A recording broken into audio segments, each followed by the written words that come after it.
Ley de enfriamiento de Newton. ¿Sabes? A nivel de convección, lo que tenemos que tener presente es que el fenómeno convectivo siempre involucra el movimiento del fluido sobre una superficie. Eso de cajón tiene que estar a nivel de convección. Entonces, como la conducción que a mí me interesaba, o yo delimitaba como alcance de estudio que el objeto, el cuerpo, el material me experimentaba conducción. De ahí podía ser un gas, un líquido o un sólido. Generalmente hemos trabajado con sólidos, pero yo me centraba en el objeto, en el espesor, flujo radial, ¿sí? Y similares, pero centraba mi atención en el objeto. Aquí, en convección, mi sistema tiene estos dos elementos. No es discutible, no puede haber convección si no tengo superficie y fluido moviéndose sobre la misma.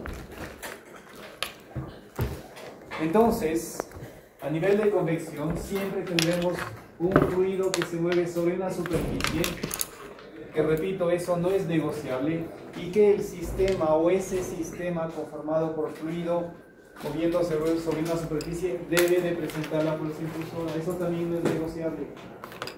Si no hay fuerza impulsora, no hay transferencia de calor. Por eso, de forma general, se establece que el fluido se mueve sobre una superficie y tienen temperaturas diferentes. El fluido que se mueve en temperatura subinfinito y la superficie, eso es. Son diferentes, transferencia de calor.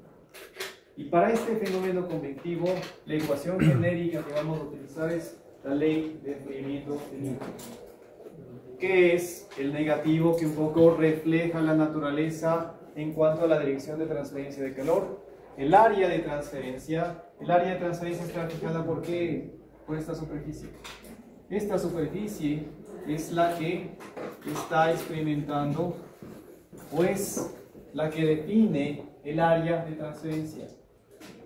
Aquí igual nosotros vamos a suponer flujo de calor unidireccional. Aquí si no vamos a complicar el escenario, no vamos a poner 2 dimensiones, 3 dimensiones. ¿Por qué?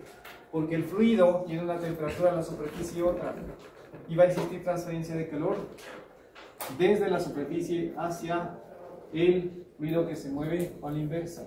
Pero claro, esa superficie es relativamente grande y hará que mayoritariamente la transferencia de calor sea hacia la superficie. Por eso, esta superficie también define el área de transferencia. Entonces, en la ley de enfriamiento de Newton tenemos el negativo que, repito, guarda relación con la dirección de transferencia de calor. Tiene el área de transferencia que va ligada a la superficie por donde se mueve el fluido, y tiene la fuerza impulsora, que en este caso de forma general es el fluido y la superficie que tienen temperaturas diferentes. Y tiene un coeficiente de proporcionalidad, que en este caso es el famoso coeficiente de convección. En apariencia, repito, o en forma, esta ley de enfriamiento de Newton es muy sencilla. Negativo de un coeficiente de proporcionalidad, área de transferencia por tiempo. El problema está en dónde, en cómo yo evalúo el coeficiente de convección. Si pongo como analogía la ley de Fourier, también esencialmente se va a parecer mucho a esta ecuación. Negativo, conductividad técnica, área de transferencia, fuerza impulsora, y tal vez aquí le ponemos X. Pero se parece mucho, hay un coeficiente de proporcionalidad, hay área de transferencia y fuerza impulsora. La facilidad de la conducción es que el coeficiente de proporcionalidad caracterizaba que la facilidad, la dificultad que presentaba el objeto, el material, la sustancia, para transportar calor por conducción. Pero era una propiedad de quién, del material. Era una propiedad de la pared, era una propiedad del cilindro, era una propiedad de la esfera, que esencialmente dependía del material. Ahora, este H no depende ni del fluido, no depende de la superficie, sino es una función de qué, de cómo el fluido interactúa con la superficie. Y esa es la dificultad de la convección. ¿Y por qué este coeficiente de convección ahora lo vamos a calcular? Ya no va a ser un dato. Ya no les voy a decir el fluido que se mueve sobre la superficie tiene un coeficiente de convección de capa 2. Ahora lo vamos a calcular.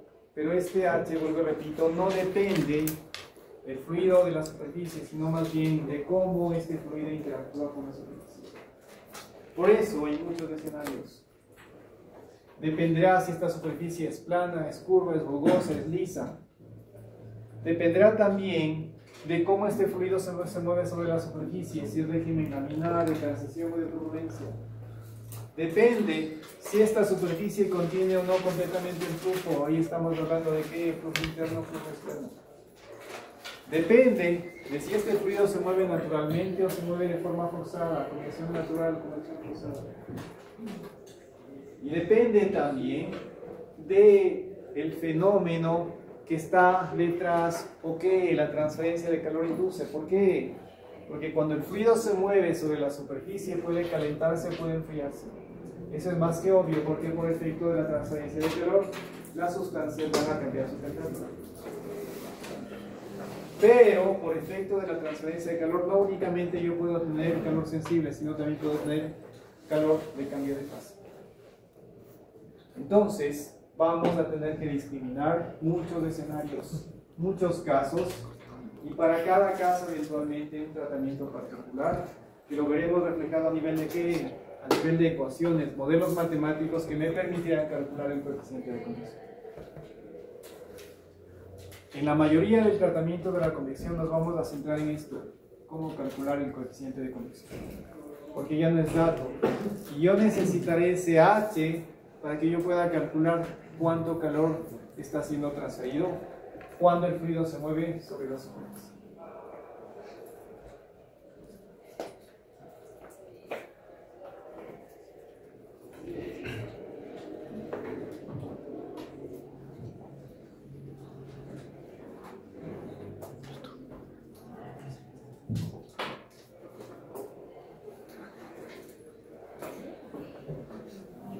Vamos a ir revisando algunas consideraciones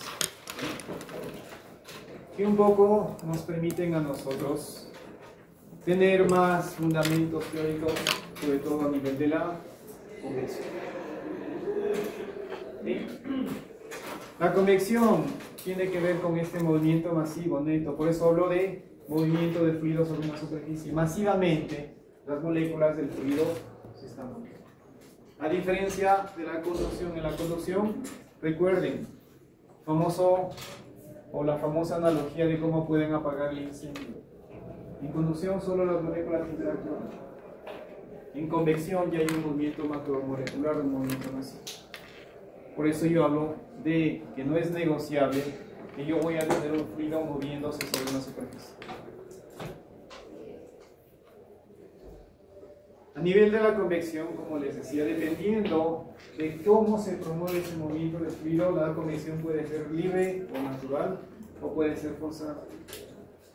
Cuando hablamos de una convección libre o natural, estamos hablando de que básicamente las diferencias de densidades son las que promueven ese movimiento libre. La densidad, o a veces en la física se habla de diferencias de qué, de flotabilidad. Como ustedes tienen un recipiente, lo llenan de agua y lo calientan en las cocinas, ¿sí? Ustedes se dan cuenta que el líquido gradualmente se va calentando y llega el caso extremo de ebullición, pero el calor se transporta por todo ese líquido, por toda esa masa de agua que está contenida en el recipiente. Y ustedes ahí visiblemente ven un movimiento masivo. ¿Cómo existe ese movimiento masivo? Por diferencia de densidades. Hay un gradiente, hay un perfil de temperaturas ahí, obviamente. Y ese gradiente, perfil de temperaturas, tiene que ver con qué? Con densidades. La densidad es función de la temperatura. Hay un punto frío, hay un punto caliente, los extremos. Lo frío, una densidad, lo caliente, otra densidad. De forma general, la densidad es inversamente proporcional a la temperatura. Los puntos más calientes se caracterizarán por densidades más pequeñas. Los puntos más fríos se caracterizarán por densidades más altas. Si la densidad es baja, ¿no es cierto?, hay esa tendencia a subir. Si la densidad es alta, a la tendencia a bajar. Y eso ocasiona ese movimiento libre o natural. Una porción de fluido, ¿sí?, que tiene la baja densidad, repito, tiene tendencia a subir. Es como que deja un espacio hueco, pero ese espacio hueco por continuidad no puede dejarse hueco. ¿Quién lo va a ocupar? La porción de fluido que tiene una densidad más grande y tiene tendencia a bajar. Eso, vuelvo y repito, ocasiona o promueve un movimiento libre, un movimiento natural, y eso se correlaciona con una convección natural. El ejemplo más clásico que se suele dar en esta parte es: toman o han visto un cubo de hielo que lo dejan a la intemperie. ¿Qué pasa con ese cubo de hielo? Se derrite, cambia de fase. Ahí tenemos convección natural. En las inmediaciones, ¿no es cierto?, vamos a tener masas de aire que bordean y rodean ese cubo. Y la lógica se va a mantener. Las masas de aire que están muy cerca de la superficie del hielo van a tener tendencia a adquirir esa temperatura. Pero nos vamos alejando del bloque de hielo y tenemos masas de aire que no están tan frías, otra densidad, y eso promociona y ocasiona que un movimiento libre, un movimiento natural, y obviamente está presente la fuerza impulsora, y eso ocasiona la transferencia de calor, y en este caso específicamente que el bloque de hielo gane calor para que experimente ese cambio de fase. Pero por otra parte, ¿qué puedo hacer yo en ese mismo bloque de hielo? Promover un movimiento ya más masivo, macromolecular. Si yo utilizo un venterol o un ventilador y hago que el aire se mueva a través de esas superficies. Ahí, externamente, ¿sí?, tengo un agente mecánico que induce ese movimiento, ya no es natural. Entonces, yo puedo hablar de una convección libre o natural cuando el movimiento sobre la superficie del fluido es por causas naturales, diferencias de densidad, flotabilidad. Y hablo de una convección forzada cuando el movimiento del fluido sobre la superficie es forzado, es inducido. Hay un agente mecánico externo que promueve o induce ese movimiento. Por eso, ¿sí?, yo puedo tener, por ejemplo, un intercambiador de calor. El intercambiador de calor es básicamente que un equipo que tiene elementos tubulares. Ahí se mueve el fluido. ¿Quién induce el movimiento de ese fluido? Una bomba. Ese simple hecho del movimiento inducido por una bomba ya es convección, o ya es un movimiento forzado. Y claro, ese fluido, conforme se mueve por la teoría, gana o pierde energía, cambia su temperatura, está intercambiando calor, por lo tanto eso es convección forzada. ¿Sí? Lo otro, dependiendo sobre todo de la superficie sobre donde se mueve o sobre la cual se mueve el fluido, si contiene completamente ese flujo, convección interna; si la contiene parcialmente, convección externa. Entonces, vamos a ir viendo que yo voy a ir categorizando el fenómeno de la convección de acuerdo a cierta terminología que ustedes ya la conocen. Pero cada caso, ¿sí?, se va a corresponder posiblemente con un modelo, un procedimiento diferente para que yo estime y calcule su coeficiente de convección, que es lo que a mí me interesa, porque será el insumo que me permitirá calcular razones, tasas, flujos de transferencia. Como ustedes se dieron cuenta a nivel de conducción, a mí me interesaba muchas de las veces calcular que, obviamente, que los perfiles de temperatura, pero era importante que yo calcule que flujos, razones de transferencia de temperatura. Acá lo mismo. Y para que yo calcule Q, necesito la fuerza impulsora, pero también necesito el H. Y este H, vuelvo y repito, ya no será dato, lo tendré que calcular.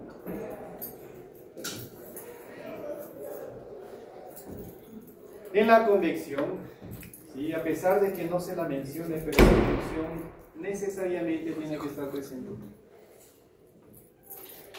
Por eso ya veremos más adelante en los planteamientos que la convección la tendré que tomar en cuenta. ¿Por qué?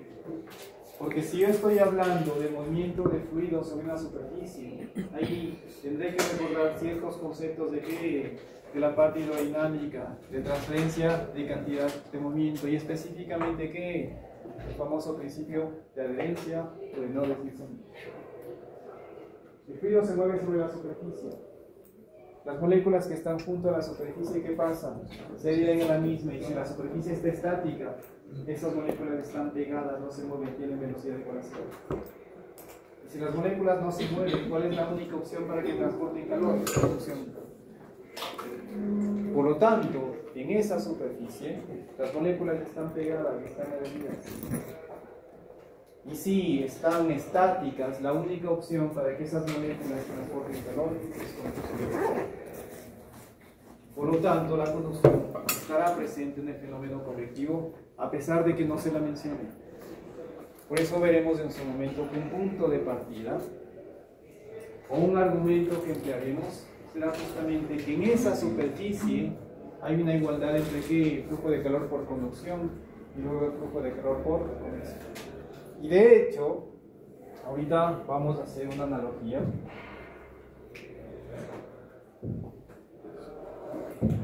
Bajo esta lógica,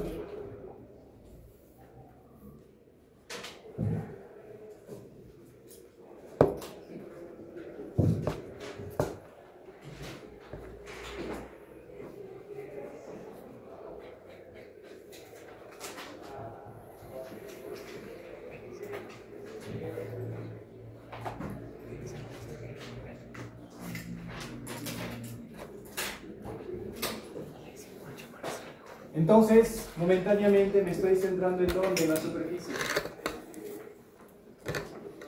Acá tenemos la superficie está esta sobre la cual se mueve el fluido. Y aquí voy a graficar estas moléculas que están en contacto con esta superficie y que se adhieren a la misma, prácticamente están detenidas. Aquí, ¿qué pasa? Que estas moléculas deberán de transportar calor por conducción.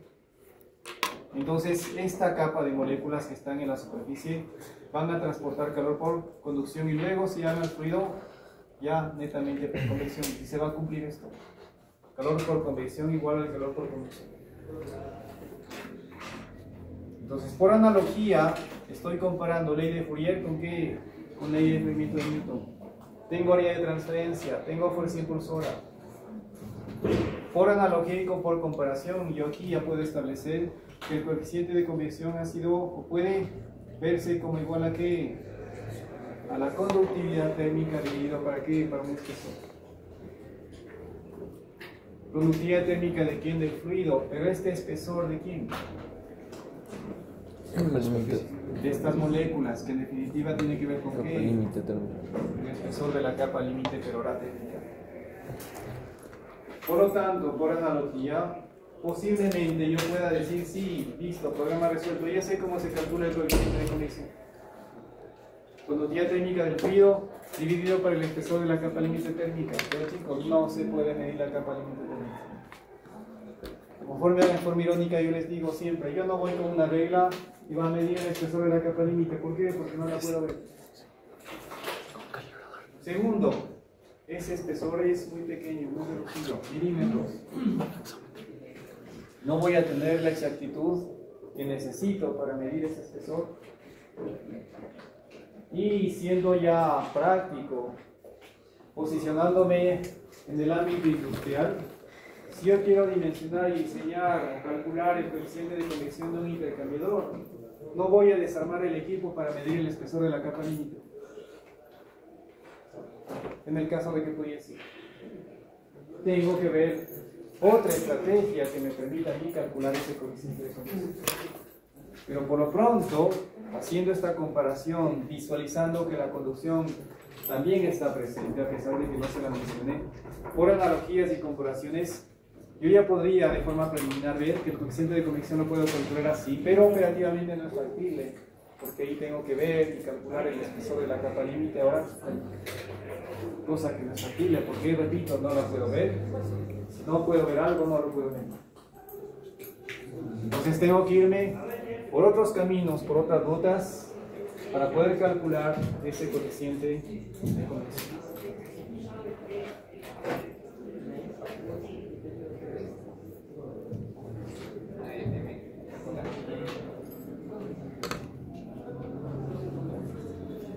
Algo que vamos a ver es que, como les decía, no puedo descuidar y dejar de lado ese movimiento del fluido sobre la superficie.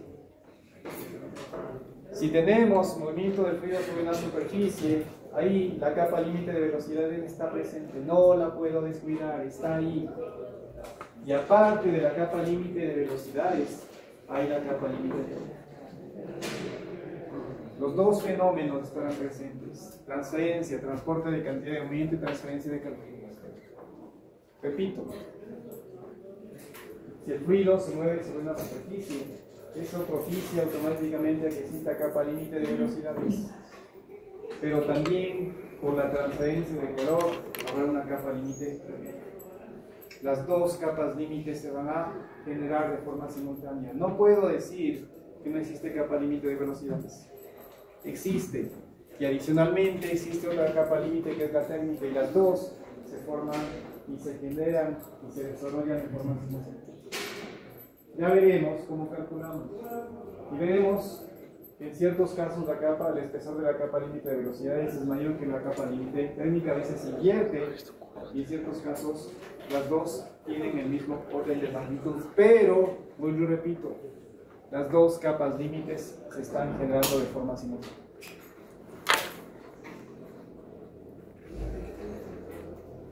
Como les decía, este coeficiente de convección depende de cómo interacciona el fluido con la superficie.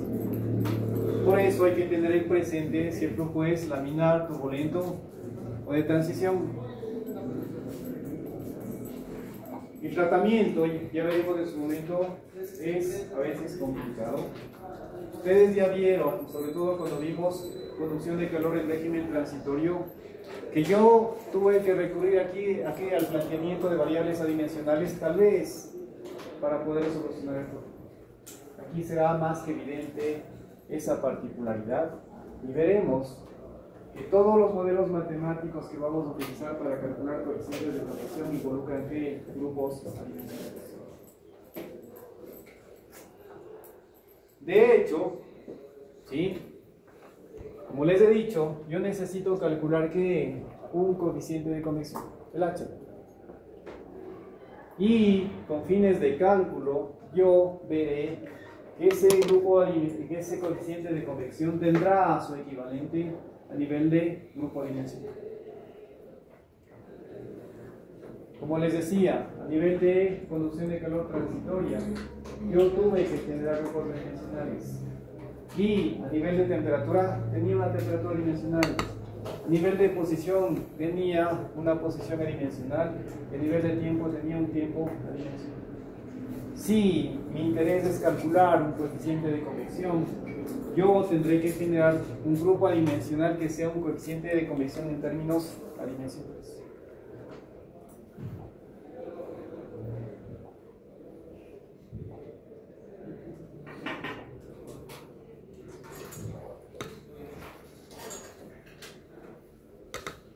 Solo por unidades, por lo pronto. Ya sabemos que este H tiene las unidades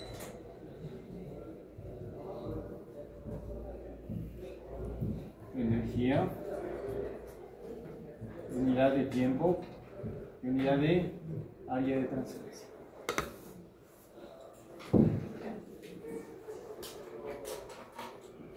Y también diferencia de conductas.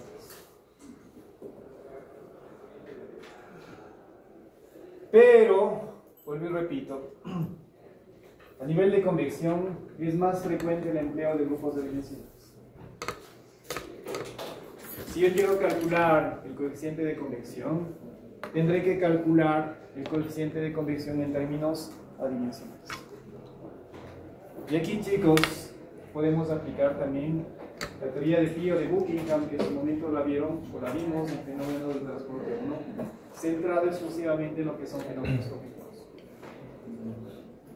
Aquí, lo más fácil puede ser que yo plantee un equipo de transferencia de calor, un intercambiador, el más fácil tal vez, el de tubo. Identifique variables. Aquí, si el fluido se mueve sobre la superficie, las variables de relevancia que van a ser de caudal, velocidad con la cual se mueve el fluido. Aquí pesará mucho que longitud, diámetro. ¿Por qué? Porque el fluido se mueve a través del ducto de la tubería. Aquí igual, yo tengo fluido que se mueve sobre la superficie. Tendré que caracterizar aquí variables del fluido, variables de la superficie, en este caso del equipo, y luego de la interacción entre ambas. Por eso hablo de que caudal, velocidad, longitud, diámetro. ¿Qué otras variables serán relevantes aquí? Las temperaturas, ¿no es cierto? Ahora una temperatura de entrada, una temperatura de salida. El famoso delta T, aquí tal vez lo más relevante, que es la fuerza impulsora. Aquí puede ser que también la gravedad, ¿no es cierto?, sea un factor. Porque no es lo mismo que el intercambiador esté en posición vertical que esté en posición vertical. Si quieren también le pueden poner caídas de presión, porque el fluido cuando se mueve por la tubería pierde presión. Entonces pueden seguir el mismo trabajo, y de hecho se los dejo de actividad autónoma que la hagan. Visualicen y hagan el análisis de las variables, dimensiones, parámetros, tomando como referencia el intercambiador de calor de doble tubo. Y el objetivo será que generen e identifiquen los grupos adimensionales que son característicos a nivel de qué, de conducción y convección de calor. Y ahí ustedes verán, claro, aquí tendré que plantear como variable también el coeficiente de convección.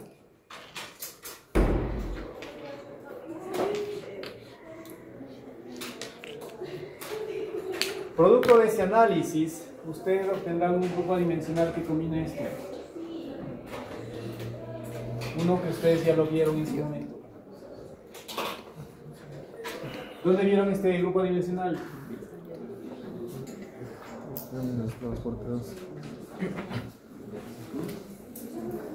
¿Dónde vieron ese grupo adimensional? Lo vieron en sistemas concentrados o movidos. Lo vieron también en problemas en donde trabajábamos ya con sistemas no concentrados, en general sistemas de estado transitorio, el famoso número de Joule. Sin embargo, a nivel de fenómenos convectivos, esa longitud característica recibe el nombre de diámetro equivalente si estamos trabajando con diferencias. Pero en definitiva es una longitud característica para el fenómeno convectivo. Tiene las mismas variables, coeficiente de convección, longitud característica sobre conductividad térmica, pero si estamos hablando de convección, ese es el famoso coeficiente de convección en términos adimensionales, y como denominación se le conoce con el nombre del número adimensional de Nusselt. ¿Sí? Ustedes se van dando cuenta que eventualmente ciertos grupos adimensionales ya los vieron, pero claro, dependiendo del fenómeno en el cual estén trabajando, puede que tengan denominaciones diferentes. El BIOT es para conducción, el Nusselt es para convección. Y el Nusselt, vuelvo y repito, es el coeficiente de convección adimensional. Ya hemos hecho y han hecho al análisis dimensional de esta combinación de variables y es un número puro que no tiene asociado. Entonces, lo que nosotros vamos a ver es que este Nusselt, que es el coeficiente de convección adimensional, va a depender de qué. Si ya he dicho que depende mucho la turbulencia, ¿qué va a pasar aquí? Que el Reynolds deberá de tomarse.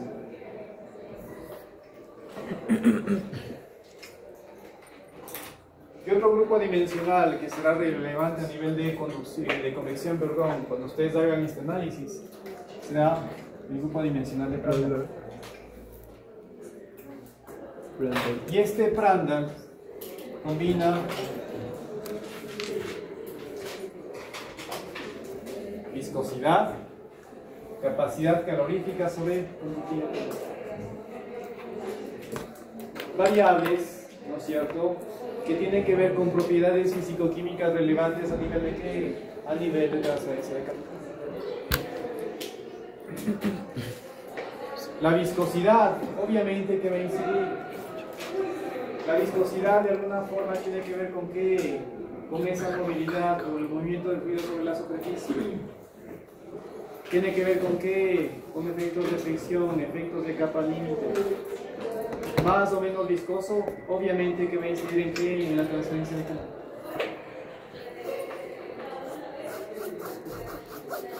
La viscosidad, obviamente que va a incidir en qué? En el espesor de la capa límite de velocidades y también en la capa límite térmica.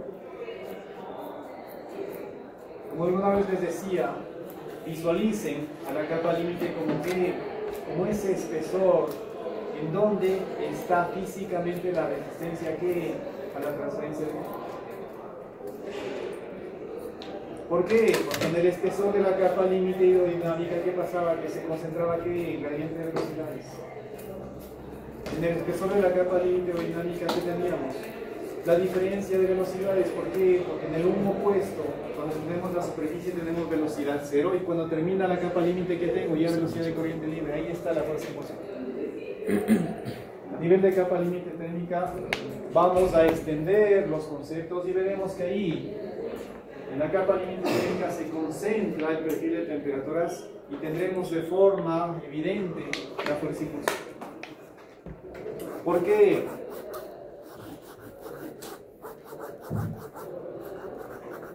Como les he dicho aquí que tengo TS. Por otra parte, tengo un fluido que se mueve con velocidad de corriente libre. Como les decía, no puedo aislar el movimiento del fluido sobre la superficie, pero también este fluido, aparte de tener velocidad de corriente libre, tiene que temperatura de corriente libre, la famosa temperatura superior. Si el fluido se mueve sobre la superficie, capa límite de velocidad y capa límite térmica. Habrá un colchón, un espacio, una región de fluido en donde se concentra la fuerza impulsora, el gradiente de temperaturas, porque igual, la misma lógica, principio de adherencia, las moléculas que se pegan a la superficie, aparte de adquirir la velocidad de la misma, tendrán tendencia a tener esta superficie, esta temperatura, perdón. Se acaba la capa límite térmica y tenemos ya la temperatura de corriente libre. Entonces ahí está concentrada ¿qué? La fuerza impulsora. En esta región está la resistencia a la transferencia de calor. Más o menos espesor de la capa límite, más o menos resistencia a la transferencia de calor. Y es más que evidente que el espesor de esta capa límite ¿de qué depende? De la viscosidad. Más o menos viscoso, mayor o menor resistencia a la transferencia de calor. ¿Qué otros aspectos van a incidir? La velocidad. Mayor o menor velocidad, mayor o menor espesor de la capa límite, mayor o menor resistencia a la transferencia de calor. Por eso hablo, o tengo que incorporar el número de Reynolds para tratar de denotar el nivel de turbulencia, que depende de qué, de la velocidad, depende de la viscosidad. Obviamente viscosidad es similar. ¿Sí? Entonces, por eso, en este grupo adimensional del Prandtl, ¿sí? Tenemos viscosidad, Porque obviamente, ¿qué incide en qué? En la capa límite. El CP, otra variable indiscutible, relevante a nivel de qué? De transferencia de calor. Porque físicamente, ¿qué va a pasar con nuestro fluido? Que va a cambiar su temperatura por efecto de qué? De la transferencia de calor. En términos globales, nuevamente tomando como referencia mi intercambiador de calor, yo físicamente voy a ver que el fluido ingresa a una temperatura baja y por efecto de la transferencia de calor se va a calentar o se va a enfriar. Físicamente, en términos globales, entra con una temperatura y sale con otra. Y esa modificación de temperaturas tiene que ver con qué? Con que le he dado o le he quitado calor. ¿Y cómo calculan ese aporte energético? NSP delta T. Y ahí está esta variable que de alguna forma refleja esa capacidad de almacenamiento de energía que tiene el fluido. K, más que evidente, como les decía, yo no puedo deslindar y dejar de lado la conducción de calor porque ahí está presente. A pesar de que sea un espacio infinitamente pequeño en donde las moléculas están detenidas, ahí está presente la conducción. Y cuando avancemos más adelante, me daré cuenta que este Prandtl será el puente que me permite a mí estimar el espesor de la capa límite térmica, conociendo el espesor de la capa límite hidrodinámica. Ya sabemos cómo calcular el espesor de la capa límite hidrodinámica de velocidades. Esa, en conjunto con el Prandtl, me permitirá a mí proyectar el espesor de la capa límite. Entonces ahí está la correlación. Como les decía, si yo tengo movimiento de fluido sobre una superficie, de cajón tengo que tomar en cuenta la capa límite hidrodinámica, transferencia, transporte de cantidad de movimiento, pero aparte de transferencia de capa límite térmica. Consecuentemente, veremos que mis modelos que me permiten calcular coeficientes de convección serán función de qué? Del Reynolds y del Prandtl.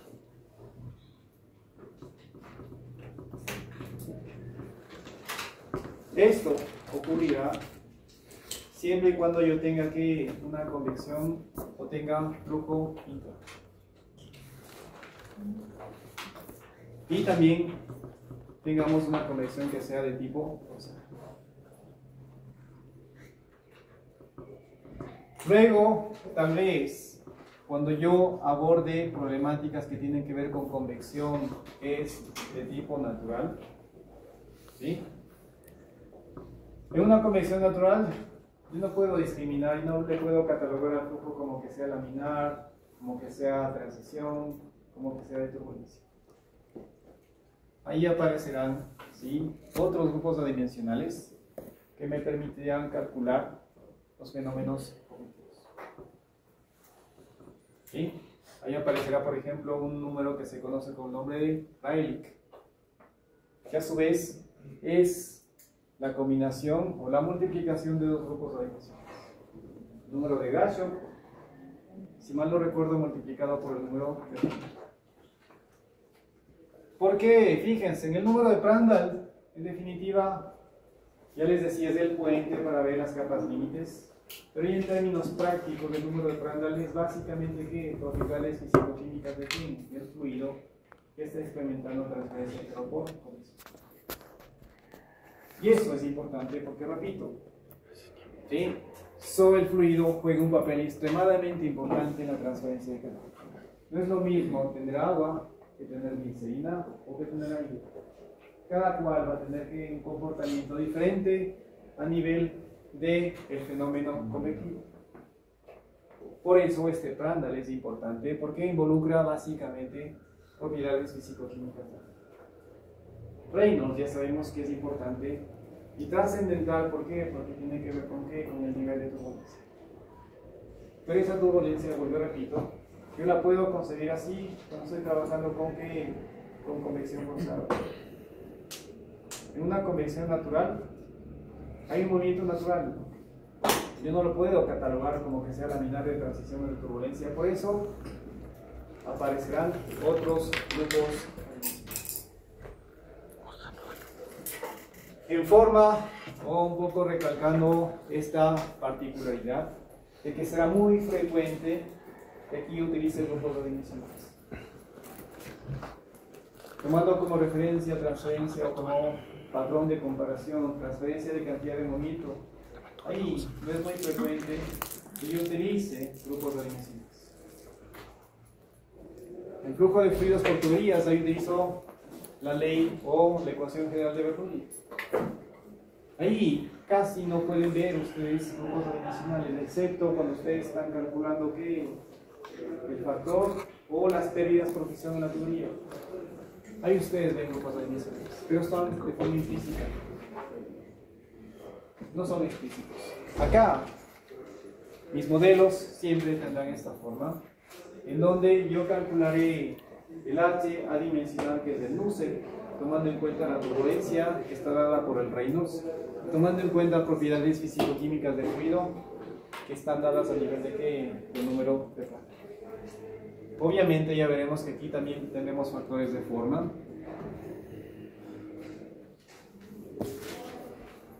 Y eventualmente otros grupos adimensionales, como les decía, a través de convección natural, Grashow, Rayleigh y otros más. Pero los más importantes a nivel de convección, Nusselt, Reynolds y Planck.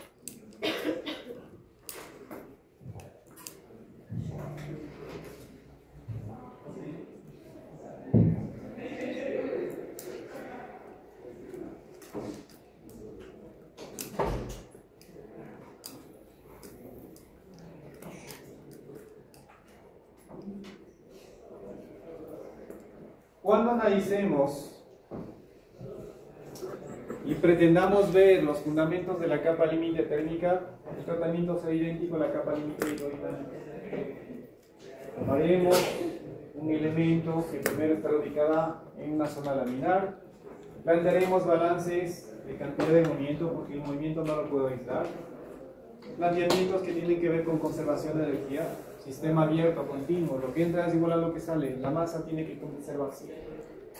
Y también será muy relevante el balance energético, porque aquí hay transferencia de carga. Lo mismo que hicimos con capa límite hidrodinámica, pero habrá una pequeña variante que me permitirá a mí llegar a establecer la ecuación que me permite calcular el espesor de la capa límite térmica, pero me anticipo en decirles que ya aparecerá el plan. Por eso, aquí serán importantes los mismos balances que utilizábamos en transferencia, transporte de cantidad. Como les decía, la transferencia de calor puede ser con sin cambio de fase. Intercambio de calor sensible, calentamiento, de enfriamiento, no también puede involucrar un cambio de fase. Pero, a pesar de que existe un cambio de fase, y que, como ustedes saben, el cambio de fase es la temperatura constante, y que esa temperatura constante podría decirme o llevarme al argumento falso de que no hay fuerza impulsiva, hay que tener presente que ese fluido que cambia de fase se mueve sobre la superficie y esa superficie tiene temperatura diferente. El cambio de fase sí, no lo niego, temperatura constante, pero ese fluido que está cambiando de fase se está moviendo sobre la superficie y esa superficie tiene una temperatura diferente. Ahí está la fuerza impulsiva. Por eso, a nivel de transferencia de calor, la evaporación la concebimos como, ¿sí?, un fluido, un líquido que se mueve sobre una superficie caliente. La condensación, un vapor que se mueve sobre una superficie fría. Para dar a entender de que realmente tengo una fuerza impulsora, una diferencia de temperaturas que promueve ese cambio de fase, que es dar energía para la evaporación, o quitar energía, que es para la condensación.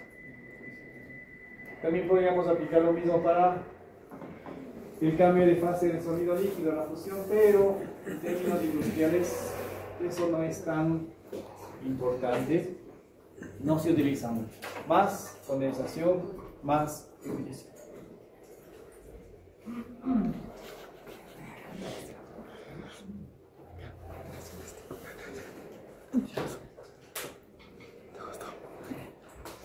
más aspectos un poco conceptuales. La conducción y la convección son semejantes porque necesitan la presencia de un medio, moléculas que transporten el calor.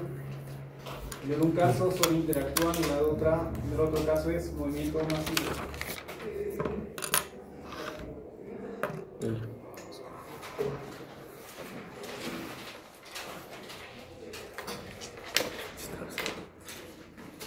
Si a nivel de convección estoy diciendo de que es el movimiento del fluido sobre una superficie,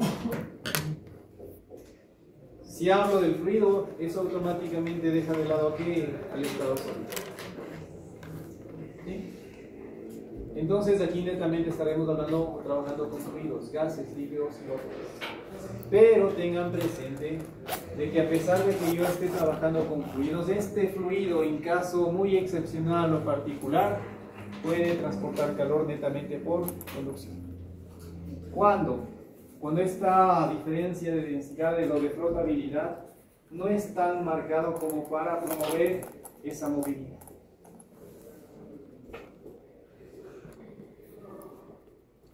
¿Sí? No sé, pongo como ejemplo lo siguiente.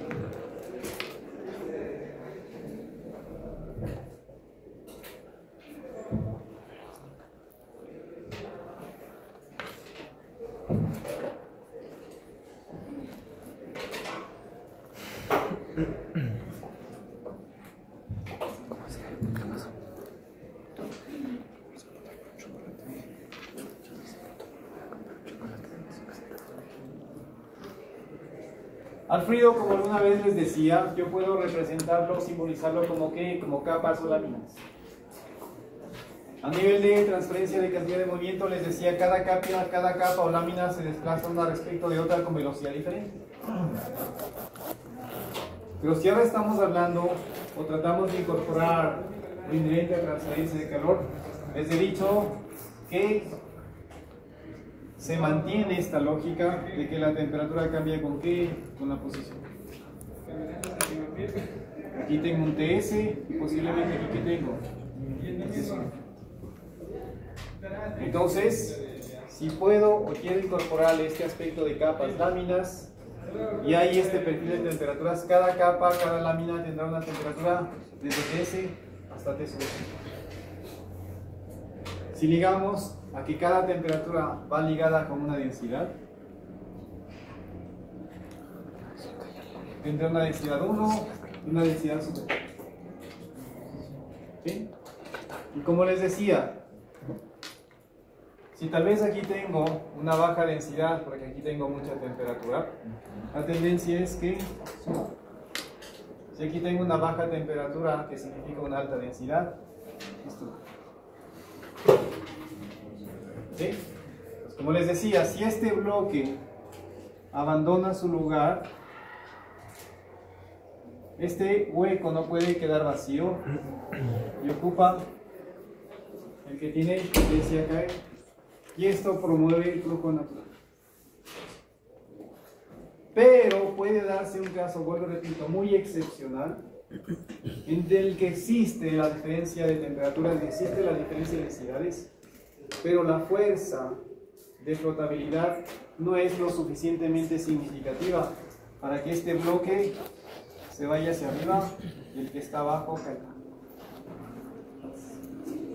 Es como que, no sé, le ponemos el concepto de los cuantos de energía, ¿no es cierto? Las zonas, o un poco a veces concebimos que hay zonas energéticas que están cuantizadas, que tienen un contenido energético específico. Si no tiene ese contenido energético, simplemente no puede irse a esa posición.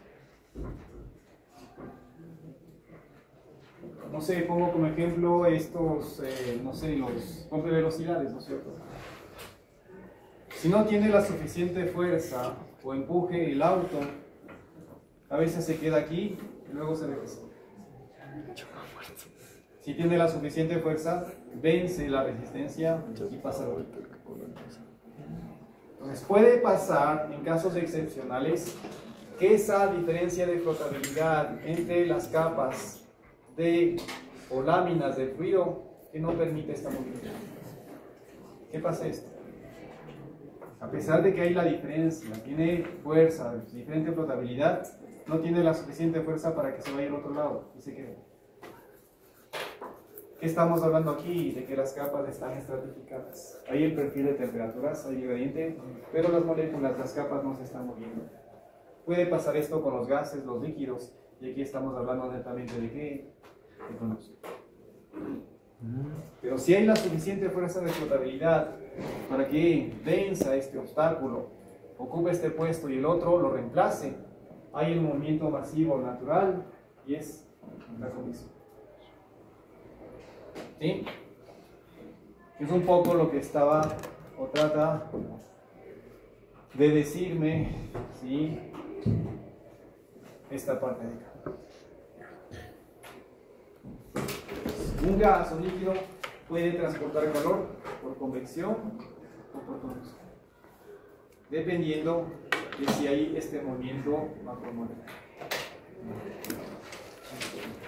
Formalmente la convección, como les he dicho, tiene que ver con este movimiento masivo macromolecular, el desplazamiento, el movimiento del fluido sobre la superficie, pero no hay que dejar de lado de que la conducción está presente, sobre todo a nivel de estas moléculas que están adheridas y pegadas a la superficie sobre la cual se está moviendo. Algo que hay que tener presente es que este movimiento masivo macromolecular incrementa la eficiencia, la eficacia de la transferencia de calor. Por lo pronto, lo único que les puedo poner como referencia es el ejemplo que les decía. Tienen un bloque de hielo que lo ponen a la intemperie, cambia de fase. ¿Por qué? Porque hay transferencia de calor por convección natural. La convección natural es un movimiento libre, no forzado, hay movimiento. Ustedes ponen el bloque a la intemperie de hielo y se va a fundir en mucho tiempo. Pero si ustedes toman un ventilador y hacen que el aire se mueva más rápidamente sobre esas superficies, ¿qué pasa con el bloque de hielo? Que se funde más rápidamente. Entonces, el movimiento masivo lo que hace es que incrementar la eficiencia de la transferencia.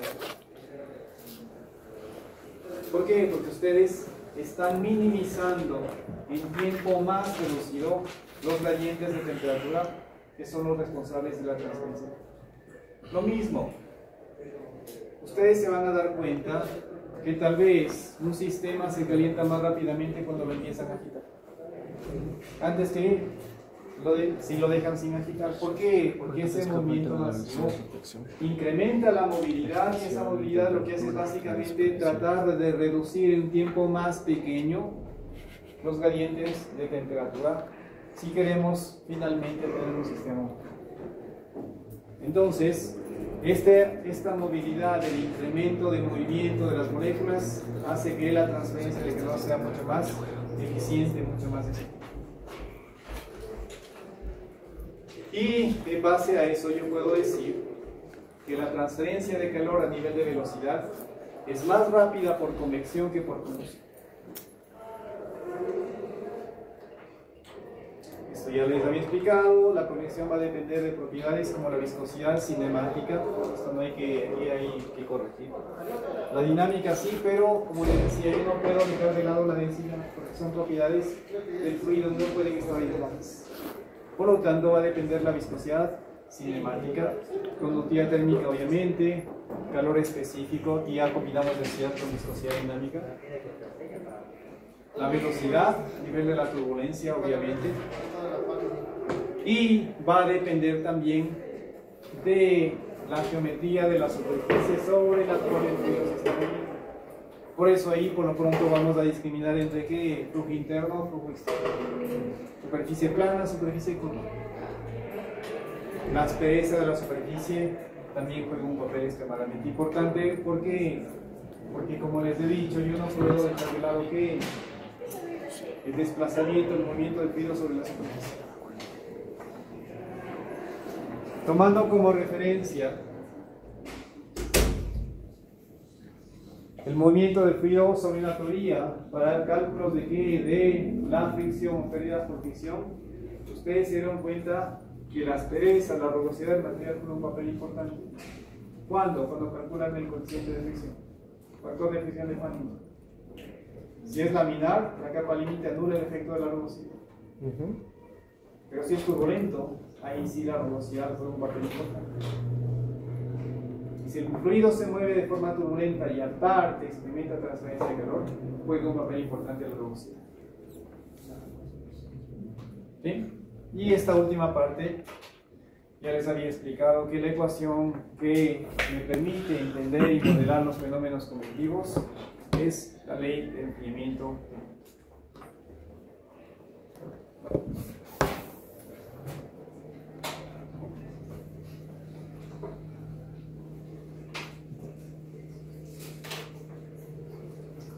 Como les decía hace un rato, yo no puedo dejar de lado ni deslindar, ¿sí?, el movimiento o el desplazamiento que tiene el fluido sobre la superficie.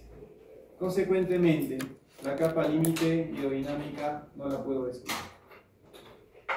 Ustedes tienen ahí en ese gráfico, es un diagrama real del movimiento del fluido sobre una tubería. Ahí, no sé, con contrastes, tal vez con tecnología de rayos X, lo que fuese, pueden ustedes ver si la dinámica y la lógica de la capa límite hidrodinámica. Aquí está el perfil de velocidades. Aquí las moléculas están pegadas a la superficie. Acá hay un movimiento con velocidad de corriente libre, pero hay una región en donde tiene que ir cambiando desde velocidad cero hasta velocidad de corriente. Entonces ahí está ubicado el espesor de la capa límite hidrodinámica en este caso. Entonces, en primera instancia, tenemos que tener presente que la capa límite de velocidades está más que presente.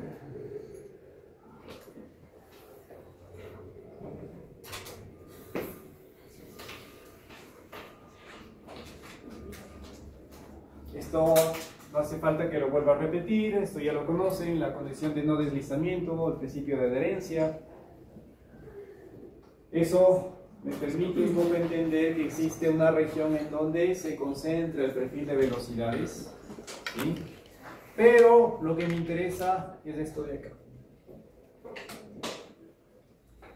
Si nos centramos en la superficie, entendemos que las moléculas están pegadas de esa superficie.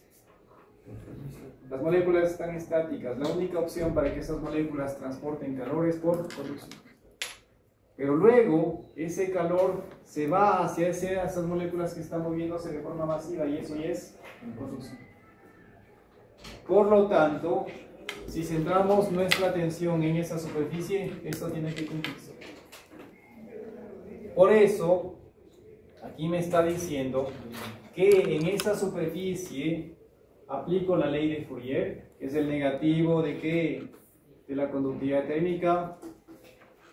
Y para que no se pierdan, bueno, estamos omitiendo el área de transferencia, pero esa área se va al Q. Q mayúscula sobre A es flujo de calor, que es acá es Q minúscula, por eso negativo de K. Y tenemos que el perfil de temperaturas, el gradiente de temperaturas puede evaluar en dónde, en la superficie, por eso me está poniendo con doyéticas.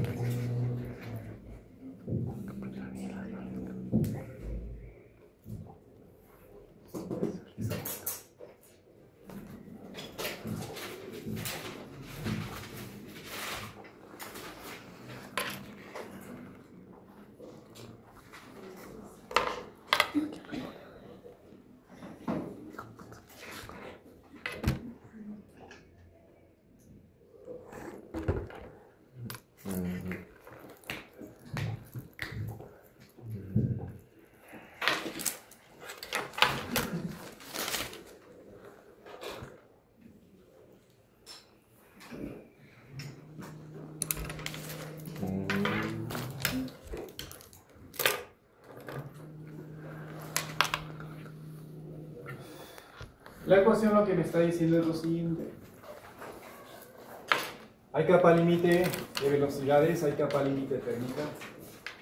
La capa límite es este colchón, esta región en donde es significativa la fuerza impulsora, la diferencia de temperaturas. Entonces aquí, si tomo como referencia este punto, esta ubicación aquí, hay un perfil de temperaturas que va desde TS hasta T sub infinito. Pero aquí me estoy centrando aquí en esta superficie. Y como les he dicho, en esta superficie hay conducción de calor.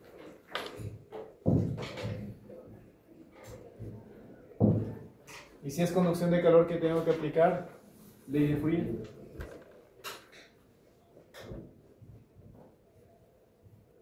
Pero esto es válido cuando estoy en la superficie, y eso significa cuando Y tiende a cero.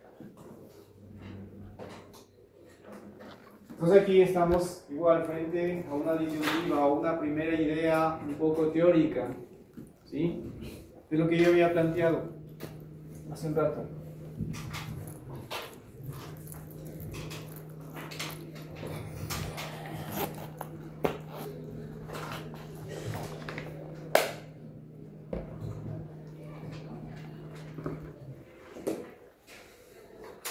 Hace un rato escribí esta igualdad, les decía, bingo, ya sé cómo calcular el coeficiente de convección, pero el problema es que yo no conozco el espesor de la capa límite térmica. Ahora me voy acá, posiblemente también ya pueda resolver el problema para calcular flujos de calor, pero el problema es este. Yo no puedo saber cómo es la ecuación que define el perfil de temperaturas. Porque esto lo que me está diciendo es que si yo conociese la ecuación que define cómo cambia la temperatura en función de la posición, sacase la primera derivada y la evalúo cuando Y es igual a 0 y tendría este gradiente y pudiese calcular el flujo de calor. Nuevamente, lo difícil es cómo yo puedo medir ese perfil de temperaturas. No es que voy con un termómetro y me voy alejando desde la superficie hasta el seno del fluido para ver cómo va cambiando la temperatura y construyo esa ecuación que define el cambio de temperatura en función de qué, en función de la posición. Porque chicos, aquí les hago caer en cuenta lo siguiente. El problema de la conducción de calor, o de la transferencia de calor por convección, perdón, es extremadamente complicado.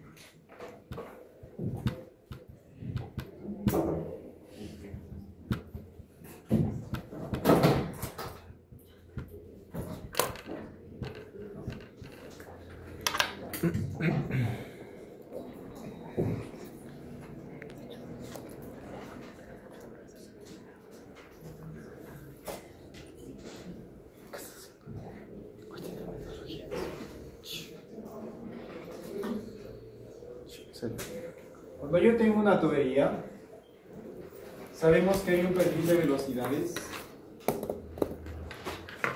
Sabemos que este perfil de velocidades es estable cuando tenemos la región de flujo completamente desarrollado. Y este perfil ya no cambia. Y si el perfil es invariable, saca una velocidad media. Y esta velocidad media es única. Y por eso con esta velocidad media yo calculo el calor.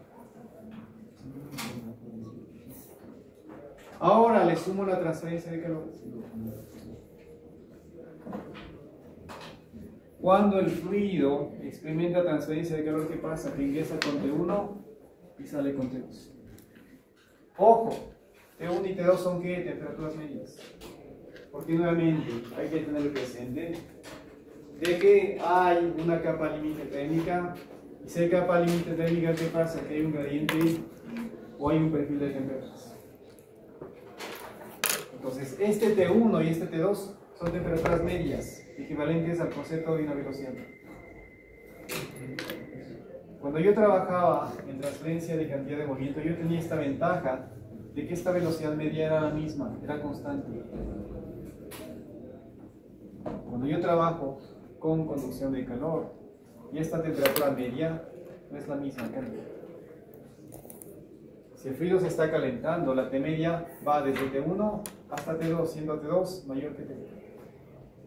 Y esto, chicos, complica el problema. Ya no tengo este argumento de que la velocidad media sea constante. Aquí la temperatura media varía por efectos de qué? De la transferencia.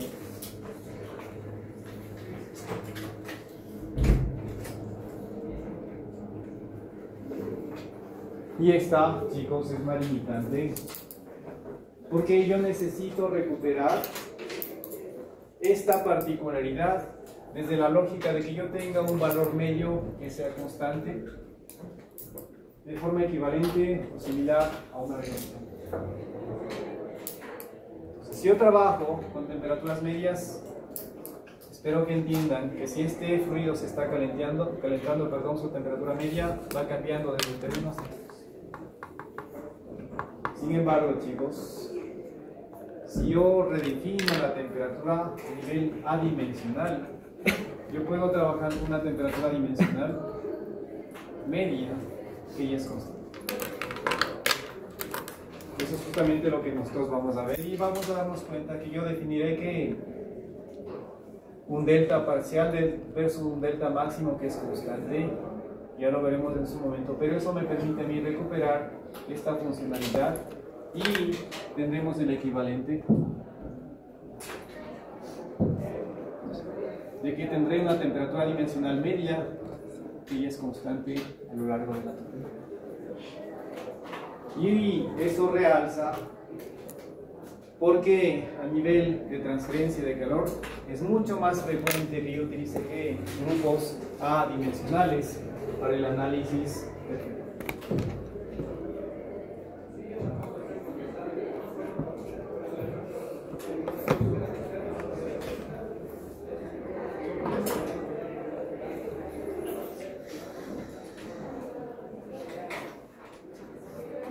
Esta parte es importante. Me dice la región del flujo adyacente a la superficie en la cual los efectos viscosos y por lo tanto los gradientes de velocidad son significativos se llama capa límite. Hay una región, hay un espacio, hay un colchón muy cercano a la superficie en donde son significativos los efectos de la viscosidad y por eso ahí tenemos de forma significativa que el gradiente de velocidades y también el gradiente de temperaturas. Ahí está ubicada la fuerza impulsora, por eso hablo de que ahí está la resistencia a la transferencia de calor. ¿Sí? Aquí hay, ¿no es cierto?, el fenómeno arrastre o este efecto de tratar de impedir la movilidad que ocasiona la generación tanto del perfil de temperaturas como el perfil de velocidades. Esto ya les expliqué, ¿sí? Pero lo interesante es darle un paso más. Producto de esta igualdad, fíjense, otra ecuación que teóricamente me permitiría calcular que el coeficiente de compresión.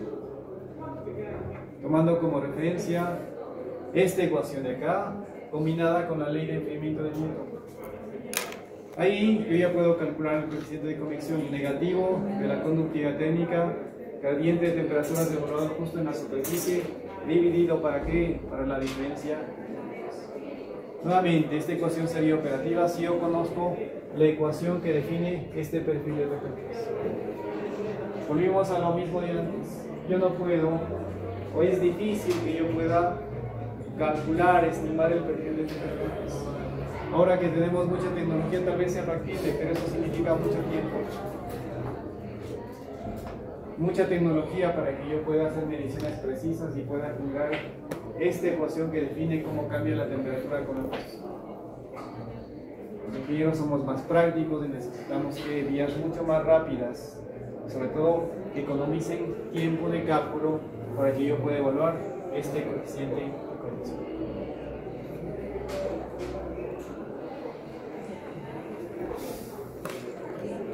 Como estamos hablando, no podemos dejar de lado el movimiento del fluido sobre una superficie. Todo lo que tiene que ver con capa límite aerodinámica es algo que hay que tenerlo presente. Conceptos que ustedes ya los conocen: región de flujo viscoso, región de flujo no viscoso. La región de flujo viscoso, donde los efectos de la viscosidad son significativos. Región en donde está ubicada la capa límite.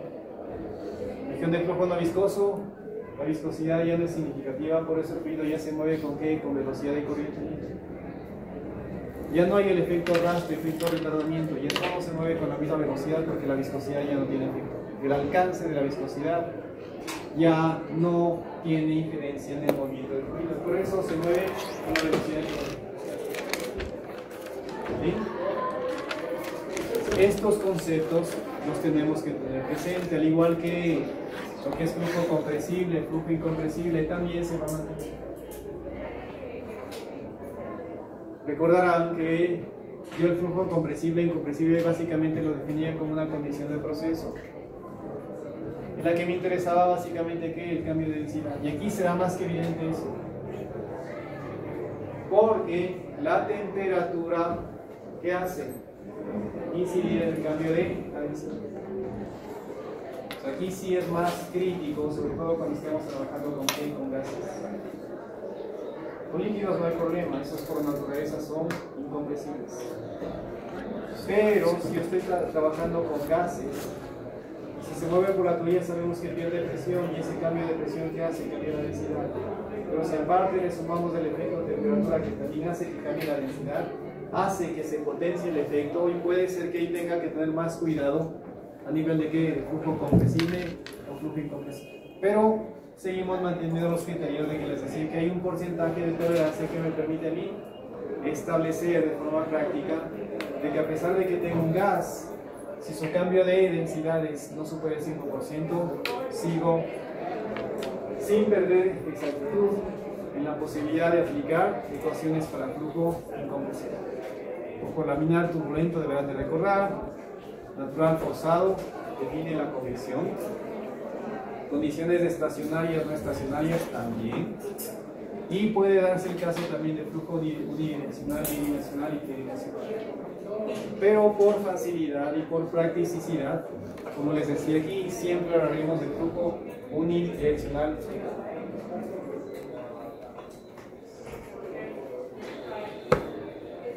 Esto lo conocen a la perfección, conceptos de capa límite.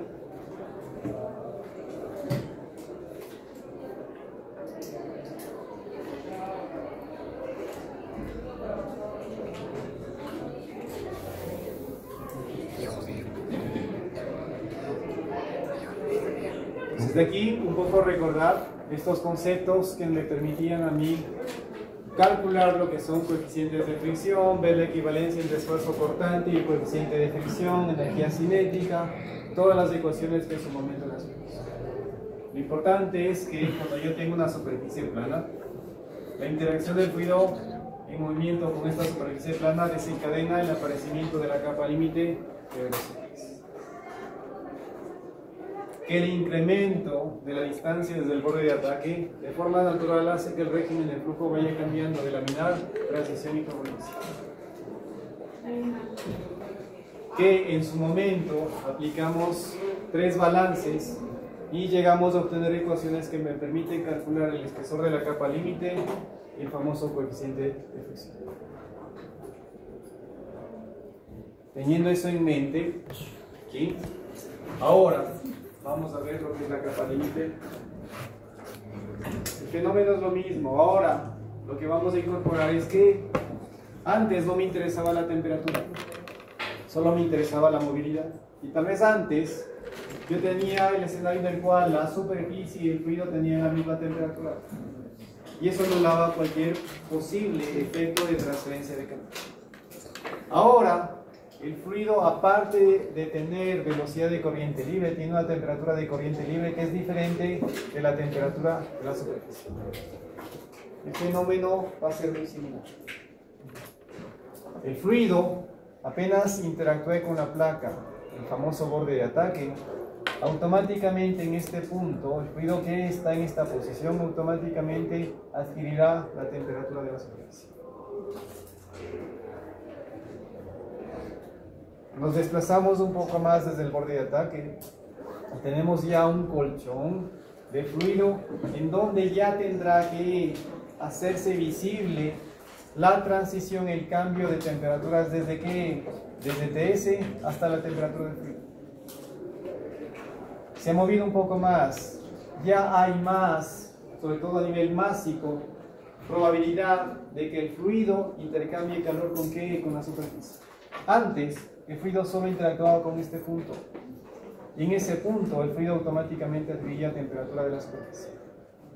Se mueve un poco más, recorre un poco más y tenemos ya más masa de fluido que interactúa con la superficie y tenemos ya un colchón en donde ya puedo evidenciar el cambio de temperaturas desde TS hasta T sub infinito. Le damos más recorrido y este colchón necesariamente tiene que incrementarse porque le da más opción de interacción del fluido con la superficie. Entonces la tendencia es muy similar a que la capa límite hidrodinámica, pero ahora a nivel de qué? A nivel de temperaturas. Por eso ustedes se dan cuenta que sigue creciendo el espesor y sigue definiéndose esta región en donde tenemos de forma significativa el perfil de velocidades, ese cambio gradual de temperaturas desde TS hasta temperatura de corriente. Entonces la fenomenología va a ser la misma. Vamos a definir lo mismo que hicimos a nivel de capa límite.